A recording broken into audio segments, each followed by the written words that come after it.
Nachádzame sa v novej časti našej pivnice. Táto časť bola vyhotovená alebo dokončená v roku 1721, ako vidíte, nad vchodom.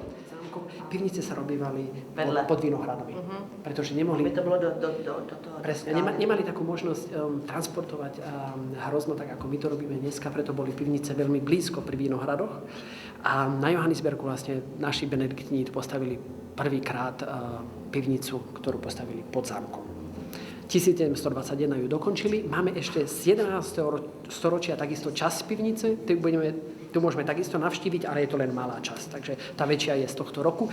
A pivnica nebola zničená v druhej svetovej vojne, pretože zámok bol zničený v roku 1942. Takže Metternichovci, ako bývalí majitelia Johannisbergu, sa mohli vrátiť práve z Čech na Johannisberg. A po druhej svetovej vojne vlastne nemohli predávať veľa vína. Ľudia nemali až taký záujem na tom, aby kupovali veľa vína. Takže nám ročník 1945 ostal v celkom slušných zásobách do dnešného dňa a jedná sa o jeden z najlepších ročníkov minulého storočia. Takže máme tam fantastické víno práve z roku 1945. Za 2 týždne v Hamburgu v hoteli Louis Jakob budem prezentovať 3 fľašky z tohto ročníku. Takže je to celkom zaujímavé. Nech sa páči. Also.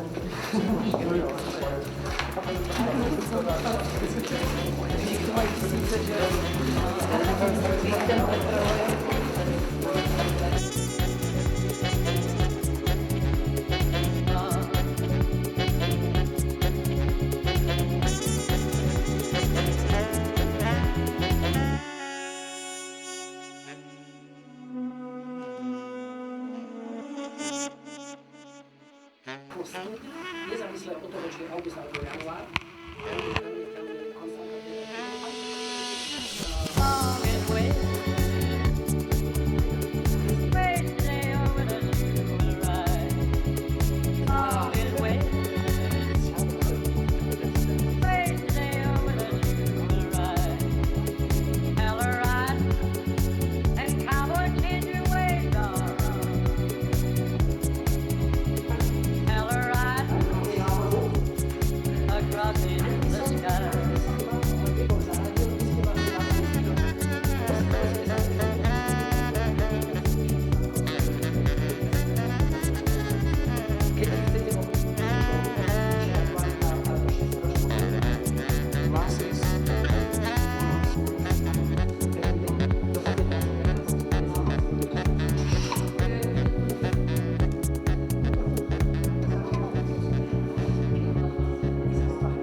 Ja budem hovoriť zase výnimočne slovensky, pretože sa nachádzame v Nemecku.